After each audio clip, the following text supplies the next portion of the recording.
नमस्कार दोस्तों, तो स्वागत है आप सभी का आपके अपने YouTube channel Rahul Saklani academy में। उम्मीद करता हूं आप सभी लोग स्वस्थ होंगे और आप सभी की तैयारी काफी अच्छी चल रही होगी।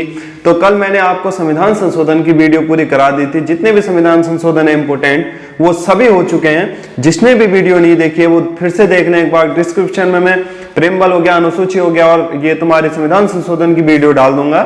जिसने भी नहीं देखी वो वीडियो जरूर देखें। और जो हमारे चैनल से नए जुड़े हैं हमारे चैनल को सब्सक्राइब कर लें, क्योंकि यहाँ पर हर दिन प्रत्येक दिन आपको एक नई क्लास दी जाएगी। जो इंपोर्टेंट टॉपिक है वो आपको देते रहूंगा। अगर आप चाहते हो कि मैं आपको पॉलिटिकल की वीडियो स्टार्टिंग से लास्ट तक पूरी पॉलिटी कवर करा दूं, या उत्तराखंड कवर करा दूं, या हिंदी कवर करा दूं, जो भी सब्जेक्ट आपको चाहिए वो मुझे बताइए। वो सब्जेक्ट आपको यहाँ पर देने की मैं पूर्ण कोशिश करूंगा।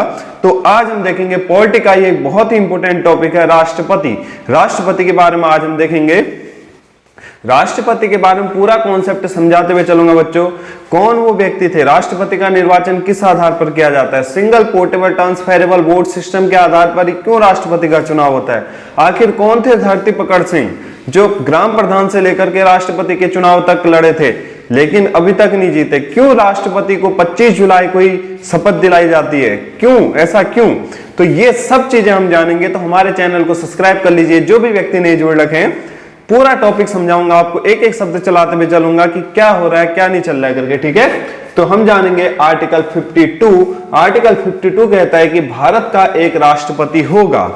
भारत का सिर्फ एक ही राष्ट्रपति होगा, याद रखना, भारत का एक राष्ट्रपति होगा। इस बात की चर्चा है किसमें, आर्टिकल 52 में, या कह सकते हो राष्ट्रपति का पद। राष्ट्रपति का पद, राष्ट्रपति का पद होगा, राष्ट्रपति का पद होगा। इस बात की चर्चा दी गई है कौन से आर्टिकल में, तो आर्टिकल 52 में है चर्चा किसकी, राष्ट्रपति के पद की। राष्ट्रपति भारत का प्रथम नागरिक होता है। तीनों सेनाओं का प्रमुख कौन व्यक्ति होता है, तो तीनों सेनाओं का प्रमुख हमारे होते हैं राष्ट्रपति। हमारे देश के प्रथम नागरिक कौन होते हैं, तो वो भी होते हैं राष्ट्रपति। भारत के राष्ट्रपति का पद वंशानुगत नहीं है, बल्कि यहां पर इसका क्या किया जाता है, चुनाव किया जाता है। चुनाव की चर्चा आर्टिकल 55 में, और आर्टिकल 55 जब मैं पढ़ाऊंगा तो मैं वहां पर समझाऊंगा कि राष्ट्रपति के चुनाव होता है सिंगल ट्रांसफरेबल वोट सिस्टम के आधार पर। वो क्या है, कैसे होता है, वो आर्टिकल 55 में जानेंगे। तो राष्ट्रपति का जो पद है, क्वेश्चन आता है राष्ट्रपति का पद, राष्ट्रपति का पद लिया कहां से गया है, तो राष्ट्रपति का पद हमने ग्रहण कर रखा है ब्रिटेन से। राष्ट्रपति के पद को कहां से लिया गया है, ब्रिटेन से लिया गया। देखो ब्रिटेन में राजा और रानी वाला पद होता है, वो राष्ट्रपति हैं वहां के, किंग और तुम्हारे क्वीन जो हैं वो वहां के राष्ट्रपति के स्वरूप माने जाते हैं। लेकिन वो पद है वंशानुगत, वो पुरखों से उनका चले आ रहा है वो पद, ठीक है। उसका कोई भी चुनाव नहीं कराया जाता है। लेकिन अगर बात करें हम अपने इंडिया की, तो हमारे देश में राष्ट्रपति का पद जो है वो वंशानुगत नहीं है, बल्कि राष्ट्रपति का क्या किया जाता है, चुनाव कराया जाता है। क्या किया जाता है, चुनाव कराया जाता है। आर्टिकल किसमें चर्चा है इसकी, आर्टिकल 52 में चर्चा है कि भारत का एक राष्ट्रपति होगा। तो भारत के प्रथम राष्ट्रपति आप सभी जानते होंगे डॉक्टर राजेंद्र प्रसाद जी, और भारत के प्रथम मुस्लिम राष्ट्रपति कौन हुआ करते थे, डॉक्टर जाकिर हुसैन, और भारत के दूसरे राष्ट्रपति थे डॉक्टर सर्वपल्ली राधाकृष्णन। अगर आप चाहते हैं कि राष्ट्रपतियों के पूरे कॉन्सेप्ट, राष्ट्रपति में जो जो चीजें हैं वो समझाते हुए चलूं, तो वो जब ये राष्ट्रपति के पूरे आर्टिकल समाप्त हो जाएंगे तो उसके बाद एक वीडियो लेके आऊंगा मैं भारत के राष्ट्रपति करके। तो उसमें अभी तक जितने भी भारत के राष्ट्रपति हुए हैं उनमें जो जो कॉन्सेप्ट बन रहे हैं, किसके साथ क्या क्या घटनाएं घटी हैं, तो वो आपको वो टॉपिक में दे दूंगा, ठीक है। आर्टिकल 53 देखते हैं। आर्टिकल 53 कहता है समस्त कार्यपालिका शक्ति राष्ट्रपति में निहित होगी। आर्टिकल 53 क्या कह रहा है, तो आर्टिकल 53 कहता है कि समस्त कार्यपालिका शक्ति किसमें निहित होगी, राष्ट्रपति में निहित होगी, राष्ट्रपति में निहित होगी। राष्ट्रपति समस्त कार्यपालिका शक्ति का मतलब हो गया हमारे जो पीएम है, पीएम की नियुक्ति किसके द्वारा की जाती है, हमारे प्रधानमंत्री की नियुक्ति किसके द्वारा की जाती है, तो हमारे प्रधानमंत्री की नियुक्ति की जाती है किसके द्वारा, राष्ट्रपति के द्वारा। किसके द्वारा की जाती है, राष्ट्रपति के द्वारा की जाती है। संसद के जितने भी मंत्री हैं, संसद के जो मंत्री हैं, संसद के मंत्रियों की नियुक्ति, संसद के मंत्रियों की नियुक्ति भी किसके द्वारा की जाएगी, राष्ट्रपति के द्वारा। लेकिन पीएम की नियुक्ति कर रहा है राष्ट्रपति, और संसद में जो अन्य मंत्री बैठे हैं तो पीएम की सहायता से अन्य मंत्रियों की नियुक्ति, पीएम की सहायता से अन्य मंत्रियों की नियुक्ति करेगा कौन व्यक्ति, राष्ट्रपति। प्रधानमंत्री की नियुक्ति कौन कर रहा है, राष्ट्रपति। मैं कहूं CAG, comptroller auditor general CAG, जो वर्तमान में हमारे कैग कौन है, गिरीश चंद्र मुर्मू जी। तो कैग की नियुक्ति किसके द्वारा की जाती है, तो कैग की नियुक्ति भी की जाती है किसके द्वारा, हमारे राष्ट्रपति के द्वारा। मैं कह लूं हमारे महान्यायवादी की चर्चा है आर्टिकल 76 में और कैग की चर्चा है आर्टिकल 148 में। महान्यायवादी होते हैं सरकार का, केंद्र सरकार का प्रथम विधि अधिकारी, यानी केंद्र सरकार का प्रथम कानूनी अधिकारी, ये होता है महान्यायवादी। और महान्यायवादी की नियुक्ति भी करते हैं कौन, राष्ट्रपति। किसके द्वारा की जाती है, राष्ट्रपति के द्वारा की जाती है। चुनाव आयोग के अध्यक्ष, चुनाव आयोग के अध्यक्ष, चुनाव आयोग के अध्यक्ष की नियुक्ति, वर्तमान में हमारे चुनाव आयोग के अध्यक्ष हैं कौन, राजीव कुमार। आर्टिकल 324 में इस बात की चर्चा है। तो चुनाव आयोग के अध्यक्ष की नियुक्ति की जाती है किसके द्वारा, तो चुनाव आयोग के अध्यक्ष की नियुक्ति की जाती है किसके द्वारा, राष्ट्रपति के द्वारा। किसके द्वारा की जाएगी, राष्ट्रपति के द्वारा की जाएगी चुनाव आयोग के अध्यक्ष की नियुक्ति। मैं कह लूं सुप्रीम कोर्ट का मुख्य न्यायाधीश, सुप्रीम कोर्ट का मुख्य न्यायाधीश यानी हमारे chief justice of India, chief justice of India, chief justice of India वाई.वी. Chandrachud. वर्तमान में हमारे चीफ जस्टिस ऑफ इंडिया कौन है, तो ये है वाई.वी. चंद्रचूड़। इनकी नियुक्ति किसके द्वारा की गई है, तो ये भी की जाती है किसके द्वारा, ये की जाती है हमारे राष्ट्रपति के द्वारा। जो इसमें सबसे इंपोर्टेंट पड़ता है वो पड़ता है बच्चों हाई कोर्ट का मुख्य न्यायाधीश,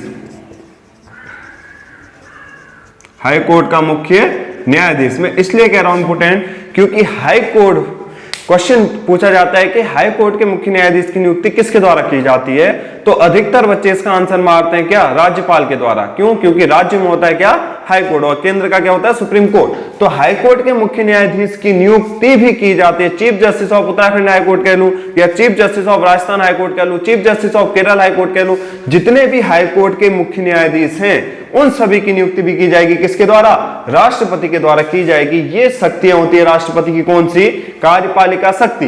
राष्ट्रपति के पास ही निहित होती है विधायी शक्ति। अगर मैं बात करूं विधायी शक्ति किसके पास होती है, तो विधायी शक्ति भी किसके पास निहित होती है, संपूर्ण विधायी शक्ति भी होती है किसके पास, राष्ट्रपति के पास होती है।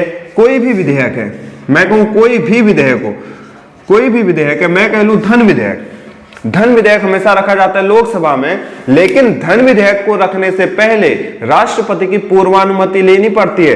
तो विधेयक पर भी किसकी अनुमति लेनी पड़ रही है, राष्ट्रपति की अनुमति लेनी पड़ती है। अब मैं कह लूं विधायी शक्ति, विधेयक पर कोई भी विधेयक है वो राष्ट्रपति की बिना अनुमति के नहीं रखा जा सकता है। जैसे मैं कह लूं विधेयक राष्ट्रपति के द्वारा जारी किया जाता है अध्यादेश, अध्यादेश जो जारी किया जाता है राष्ट्रपति के द्वारा, वो राष्ट्रपति की किस शक्ति के अंदर आ जाता है, विधायी शक्ति के अंदर। मैं कहूं संयुक्त अधिवेशन, राष्ट्रपति बुला सकता है संयुक्त अधिवेशन। अगर आप जानना चाहते हैं राष्ट्रपति का अध्यादेश क्या है, राष्ट्रपति का संयुक्त अधिवेशन कब बुलाया जाता है, संयुक्त अधिवेशन की अध्यक्षता किसके द्वारा की जाती है, तो ये प्रॉपर बच्चों आर्टिकल के रूप में पढ़ने पड़ते हैं। अगर आप चाहते हो कि पॉलिटिक्स स्टार्टिंग से लास्ट तक वीडियो करवाऊं तो ज्यादा से ज्यादा कम से कम लाइक तो करो, मोटिवेशन मिलेगा बच्चों, तभी मैं आगे करा सकता हूं आप चीजों को। क्यों, क्योंकि मोटिवेट जब मिलता है जब सब्सक्राइबर भी अधिक हो, ज्यादा से ज्यादा लोग लाइक करें, ज्यादा से ज्यादा लोग कमेंट करें, तो उससे क्या होता है, मोटिवेट होता है इंसान। और मैं चाहूंगा कि और बेहतर कर सकूं आपके लिए, जितना बेहतर हो सके उतना बेहतर करने की कोशिश करूंगा, ठीक है। विधायी शक्ति की बात करूं तो कोई भी विधेयक संसद में रखा जाता है। धन विधेयक की बात करूं तो धन विधेयक रखेगा राष्ट्रपति की पूर्वानुमति से।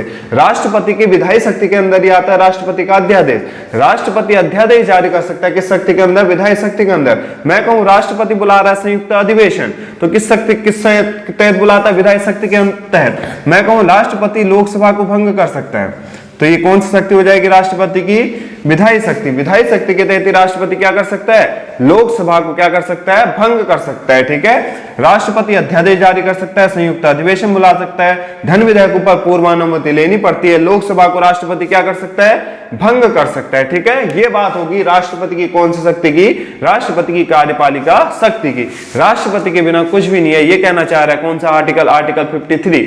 लेकिन इंडिया में कार्यपालिका की जो शक्ति है, हमारा संविधान कहता है कि समस्त कार्यपालिका शक्ति राष्ट्रपति में निहित होगी। लेकिन अगर देखा जाए इंडिया में तो ये जो कार्यपालिका शक्ति है ये संविधान के हिसाब से तो है राष्ट्रपति के पास। अगर देखें नाम मात्र की कार्यपालिका शक्ति है, एक आता है नाम मात्र की कार्यपालिका शक्ति और एक आता है वास्तविक कार्यपालिका शक्ति। देखो नाम मात्र की कार्यपालिका शक्ति मतलब क्या होता है, कोई भी देखो इंडिया में न्यूज चैनल चलते हैं तो कभी सुना तुमने कि हमारे भारत के राष्ट्रपति के द्वारा ये डिसीजन लिया गया, भारत के राष्ट्रपति के द्वारा ऐसा किया जाएगा, भारत के राष्ट्रपति ये करेंगे। नाम किसका आता है, नरेंद्र मोदी जी द्वारा यहाँ गए, नरेंद्र मोदी जी द्वारा ये किया गया, नरेंद्र मोदी ऐसा करेंगे। तो यानी वास्तविक कार्यपालिका जो शक्ति है, कार्यपालिका का वास्तविक प्रमुख जो हमें नजर आ रहा है, तो वास्तविक कार्यपालिका शक्ति किसके पास है, तो वास्तविक कार्यपालिका की शक्ति है हमारे प्रधानमंत्री के पास। वास्तविक कार्यपालिका शक्ति किसके पास है, तो वास्तविक कार्यपालिका शक्ति होती है पीएम के पास, लेकिन हमारे संविधान के अनुसार दी गई है राष्ट्रपति को। लेकिन राष्ट्रपति के पास जो कार्यपालिका शक्ति है वो केवल नाम मात्र की कार्यपालिका शक्ति है। कौन सी शक्ति है, नाम मात्र। क्वेश्चन पूछा भी जाता है कि वास्तविक कार्यपालिका का प्रमुख कौन होता है, तो वास्तविक कार्यपालिका का प्रमुख माना जाता है किस व्यक्ति को, प्रधानमंत्री को। और नाम मात्र की कार्यपालिका का प्रमुख कौन है, राष्ट्रपति। ठीक है, इसके बाद आते हैं आर्टिकल 54। आर्टिकल 54 कहता है राष्ट्रपति का निर्वाचन या राष्ट्रपति का चुनाव। राष्ट्रपति का निर्वाचन या राष्ट्रपति के चुनाव की बात कौन सा आर्टिकल करता है, तो आर्टिकल 54 कहता है राष्ट्रपति का निर्वाचन या राष्ट्रपति का चुनाव। तो राष्ट्रपति का निर्वाचन या राष्ट्रपति के चुनाव के लिए सबसे पहले राष्ट्रपति के निर्वाचन या राष्ट्रपति का चुनाव, तो राष्ट्रपति के चुनाव में भाग लेता कौन है, ये पता होना चाहिए कि राष्ट्रपति के चुनाव में भाग लेता कौन है। तो राष्ट्रपति के चुनाव में भाग लेती है संसद, राष्ट्रपति के चुनाव में भाग लेती है हमारी विधानसभा, और राष्ट्रपति के चुनाव में ही हमारे भाग लेते हैं दिल्ली प्लस पांडुचेरी और हमारा जम्मू एंड कश्मीर। लेकिन एक बात बहुत इंपॉर्टेंट है बच्चों जो यहां पर जानने योग्य है, मैंने कहा राष्ट्रपति के चुनाव में भाग ले रहे हैं संसद। संसद के अंदर कौन से आते हैं, संसद के कितने अंग हैं, 3 अंग हैं। लेकिन अगर मैं कहूं संसद के कितने हाउस हैं, तो संसद के हाउस होते हैं 2, एक होता है हमारा लोकसभा और एक होता है हमारा राज्यसभा। कौन सा सभा, लोकसभा और राज्यसभा। तो संसद में कौन से होगी, लोकसभा और राज्यसभा। और दूसरा मैंने कहा कौन भाग ले रहा है, विधानसभा। तीसरा भाग ले रहा है दिल्ली, पांडुचेरी और जम्मू कश्मीर। लेकिन जो जानने योग्य बात है, संसद, विधानसभा, दिल्ली और पांडुचेरी और जम्मू कश्मीर के केवल निर्वाचित सदस्य, याद रखना कौन से सदस्य, निर्वाचित सदस्य, कभी भी राष्ट्रपति के चुनाव में मनोनीत सदस्य भाग नहीं लेंगे। राष्ट्रपति के चुनाव में भाग लेंगे तो कौन से सदस्य भाग लेंगे, निर्वाचित सदस्य, जिन्हें हमने प्रत्यक्ष रूप से जिता करके भेजा है। जिन व्यक्तियों को हमने भेजा है पार्लियामेंट में वो व्यक्ति भाग लेंगे। जिन व्यक्तियों को हमने भेजा है कहां पर, विधानसभा में। जिन व्यक्तियों को भेजा है हमने संसद में। जिन व्यक्तियों को भेजा है दिल्ली, पांडुचेरी और जम्मू कश्मीर की विधानसभा में हमने चुन करके भेजा है, वो व्यक्ति चुनेंगे किसको, हमारे राष्ट्रपति को। तो राष्ट्रपति को चुनेंगे केवल निर्वाचित सदस्य। क्वेश्चन आता है राष्ट्रपति का चुनाव जो होता है प्रत्यक्ष रूप से होता है या अप्रत्यक्ष रूप से होता है, वो आर्टिकल 55 में उसकी चर्चा है। ठीक है, वो यहां पर नहीं होगा, वो 55 में बताऊंगा आपको। लेकिन ये बात यहां याद रखना कि राष्ट्रपति के चुनाव में भाग लेते हैं लोकसभा, राज्यसभा के निर्वाचित सदस्य, विधानसभा के निर्वाचित सदस्य, दिल्ली, पांडुचेरी और जम्मू कश्मीर विधानसभा के कैसे सदस्य, निर्वाचित सदस्य। राष्ट्रपति के चुनाव में कभी भी मनोनीत सदस्य भाग नहीं लेते हैं। लेकिन जब मैं पढ़ाऊंगा राष्ट्रपति का महाभियोग, आर्टिकल 61, राष्ट्रपति के महाभियोग, जब राष्ट्रपति को हटाने की प्रक्रिया होगी तो राष्ट्रपति को हटाने की प्रक्रिया में कौन भाग लेते हैं, वहां कॉन्सेप्ट और चेंज हो जाएगा। इसलिए वीडियो को पूरा देखना कभी भी, ठीक है। जब मैं आगे अगली वीडियो लेके आऊंगा तब राष्ट्रपति के महाभियोग के बारे में बताऊंगा। राष्ट्रपति को हटाने जब महाभियोग लगेगा तो वहां ये कॉन्सेप्ट ही चेंज हो जाएगा। जो ये भाग ले रहे हैं निर्वाचित सदस्य, लोकसभा, राज्यसभा, विधानसभा, दिल्ली, पांडुचेरी और जम्मू कश्मीर के, इसमें से कौन कौन राष्ट्रपति को हटाने में भाग लेता है वो जानेंगे अगली वीडियो में, ठीक। ये भाग लेते हैं। साथ में राष्ट्रपति का जो चुनाव कराया जाता है उसमें हमें चाहिए होते हैं 50 प्रस्तावक, 50 अनुमोदक,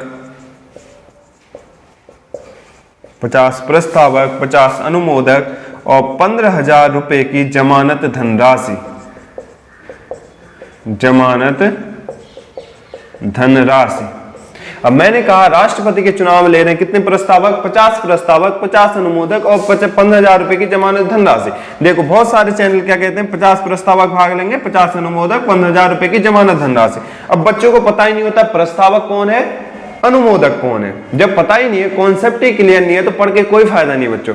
अगर मान लो किसी बच्चे ने बोल दिया तुमसे, हाँ ट्यूशन पढ़ रहे हो, कोचिंग जाते हो, हाँ जाते हैं, तो 50 प्रस्तावक कौन होते हैं पता ही नहीं है, फायदा क्या है। तो 50 प्रस्तावक कौन होते हैं ये बात जाननी बहुत जरूरी है। मैंने कहा राष्ट्रपति के चुनाव में भाग ले रहे हैं 50 प्रस्तावक। अब 50 प्रस्तावक ये प्रस्तावक हैं, ये दिल्ली विधानसभा के 50 भी हो सकते हैं, पांडुचेरी के भी हो सकते हैं, जम्मू कश्मीर के भी हो सकते हैं, विधानसभा जितने भी हमारे 28 राज्य हैं, 28 राज्यों की विधानसभा के भी हो सकते हैं, संसद के भी हो सकते हैं।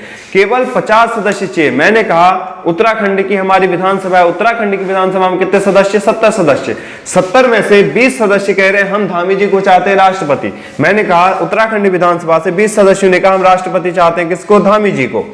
तो चुनाव आयोग बोलेगा ठीक है 30 और लेके आओ। पहले क्या चाहिए हमें, 30 और प्रस्तावक चाहिए, 20 ही तो हो रखे हैं। अब मैंने कहा बगल में हमारा यूपी है, यूपी के 10 लोग चाहते हैं कि धामी जी प्रधानमंत्री बने, तो कितने हो गए, 30 हो गए। अब मैंने कहा हमारी राज्यसभा से 20 लोग और चाहते हैं कि धामी जी हमारे क्या बन जाए, राष्ट्रपति बन जाए, तो 50 कितने हो गए ये, 50 प्रस्तावक। अब ये प्रस्ताव लेके चले गए चुनाव आयोग के पास। किसके पास जाएंगे, चुनाव आयोग के पास। ये 50 जो प्रस्तावक हैं ये कहीं से भी हो सकते हैं। मान लो 2 यहां से हैं, 3 यहां से, 4 यहां से, 28 राज्यों से 5-5 मिलकर के 50 होने चाहिए। कोई भी 50 हो सकते हैं, वो कहीं से भी हो सकते हैं। तो 50 प्रस्तावक ये चुनाव आयोग के पास गए। इन्होंने बोला ठीक है हम इनका नॉमिनेशन भर रहे हैं, हम चाहते हैं कि ये व्यक्ति राष्ट्रपति बने। मैं कहूं कोई भी व्यक्ति है, राहुल है, मुकेश है, अनिल है, कोई भी व्यक्ति हो, वो राष्ट्रपति बनने के लिए 50 प्रस्ताव लेके गया। चुनाव आयोग ने कहा हाँ ठीक है हम इनका नॉमिनेशन फॉर्म भर देंगे, लेकिन पहले 50 अनुमोदक लेके आओ जो ये कहें कि हाँ राष्ट्रपति के चुनाव के लिए अवेलेबल हैं। 50 से नहीं चलेगा, 50 और व्यक्तियों को लाओ। और ये 50 व्यक्ति, इनमें से कोई भी व्यक्ति इनमें नहीं होना चाहिए। जो 50 व्यक्ति पहले जा चुके हैं, अब ये 50 नहीं, दूसरे अगले 50 व्यक्ति, नए 50 व्यक्ति जो जाएंगे वो इन्हीं सदस्यों से होने चाहिए। लोकसभा से भी होने चाहिए, राज्यसभा से, विधानसभा से, दिल्ली, पांडुचेरी और जम्मू कश्मीर कहीं की भी विधानसभा से सदस्य हो सकते हैं, संसद के सदस्य भी हो सकते हैं। अब ये अलग 50 होने चाहिए, ये अलग 50 होने चाहिए। अब ये 50 अनुमोदक जाएंगे। मान लो 50 अनुमोदक गए, हो गए 50 अनुमोदक जा रहे हैं, हाँ हम चाहते हैं कि यही व्यक्ति बने राष्ट्रपति। तो ये 50 अनुमोदक गए, तो चुनाव आयोग क्या करेगा, इनका नॉमिनेशन फॉर्म भर लेगा और ये नॉमिनेट हो जाएंगे किसके पद के लिए, राष्ट्रपति के पद के लिए। मैंने कहा 50 प्रस्तावक तो चले गए, 50 प्रस्तावक है, लेकिन 50 अनुमोदक किसी व्यक्ति के पास नहीं है चुनाव लड़ने के लिए। तो वो क्या चुनाव लड़ पाएगा, वो व्यक्ति चुनाव नहीं लड़ सकता है, क्योंकि चुनाव आयोग का सिर्फ सीधे तौर पर कहना है पहले 50 प्रस्तावक होने चाहिए, बाद में 50 अनुमोदक होने चाहिए जो अनुमोदन दे हाँ ये व्यक्ति को हम राष्ट्रपति बनाना चाहते हैं। साथ में 15,000 रुपए की जमानत जब धनराशि दोगे तब तुम राष्ट्रपति पद के लिए क्या होगे, नॉमिनेट हो सकते हो, राष्ट्रपति पद के लिए क्या हो सकते हो, भर सकते हो नॉमिनेशन फॉर्म, और 15,000 रुपए की जमानत धनराशि चाहिए। ठीक, ये व्यक्ति होने चाहिए। पहले क्या होता था, पहले 50 प्रस्तावक 50 अनुमोदक नहीं था, पहले होते थे 20 प्रस्तावक और 20 अनुमोदक। 20 प्रस्तावक चाहिए होते थे और 20 अनुमोदक चाहिए होते थे। तो 20 प्रस्तावक और 20 अनुमोदक में हुआ ये कि बहुत सारे नॉमिनेशन फॉर्म भरे जाने लगे, बहुत सारे नॉमिनेशन फॉर्म भरे जा रहे थे, जिससे चुनाव आयोग भी तंग आ गया था कि एक राष्ट्रपति के पद के लिए इतने ज्यादा नॉमिनेशन फॉर्म आ रहे हैं। तो इसीलिए इसकी संख्या को बढ़ाकर देखो, यहाँ 20, ये 20, टोटल कितने हो गए 40, और यहां सिर्फ प्रस्तावक की कितने चाहिए 50, और 50 क्या चाहिए अनुमोदक, तो टोटल संख्या कितनी होगी 100। तो खुद ही जानो, अब 20-20 में 40 व्यक्ति कोई भी कर ले रहा था, बहुत ज्यादा नॉमिनेशन फॉर्म भरे जा रहे थे। इसीलिए चुनाव आयोग ने क्या किया, फैसला लिया, और हमारे संसद ने भी एक फैसला लिया कि जो हमारे राष्ट्रपति के चुनाव है उसके लिए 50 प्रस्तावक, 50 अनुमोदक और 15,000 रुपए की जमानत धनराशि चाहिए। ठीक है, ये होते हैं राष्ट्रपति के चुनाव का तरीका। 50 प्रस्तावक चाहिए, 50 अनुमोदक चाहिए, 15,000 रुपए की जमानत धनराशि चाहिए। भाग कौन लेता है इसमें, तो भाग लेती है इसमें संसद। संसद यानी लोकसभा और राज्यसभा के निर्वाचित सदस्य, विधानसभाओं के निर्वाचित सदस्य, दिल्ली, पांडुचेरी और जम्मू कश्मीर, हमारे 3 केंद्र शासित प्रदेश भाग लेते हैं राष्ट्रपति के चुनाव में। और इसके भी कैसे सदस्य, निर्वाचित सदस्य। साथ में हमें कितने प्रस्तावक चाहिए, 50 प्रस्तावक चाहिए, 50 अनुमोदक चाहिए, और 15,000 रुपए की क्या चाहिए होती है, धनराशि चाहिए होती है। और पहले तक क्या था, पहले तक चाहिए होते थे कितने प्रस्तावक, 20 प्रस्तावक, 20 अनुमोदक चाहिए होते थे। ठीक है, तो राष्ट्रपति का चुनाव भर सकते थे। तो बच्चों इससे आगे की वीडियो जो है मैं राष्ट्रपति के चुनाव का तरीका, राष्ट्रपति के चुनाव के तरीके की वीडियो से मैं कल लेके आऊंगा। तो आज की वीडियो को हम यहीं पर समाप्त करते हैं। जो भी व्यक्ति हैं इस वीडियो को ज्यादा से ज्यादा लाइक कीजिए। अगर पसंद आ रही है तो जरूर बताएं कि हमें वीडियो पसंद आ रही है। जो भी चीजें अगर कोई गलती लगती है तो वो भी बताइए।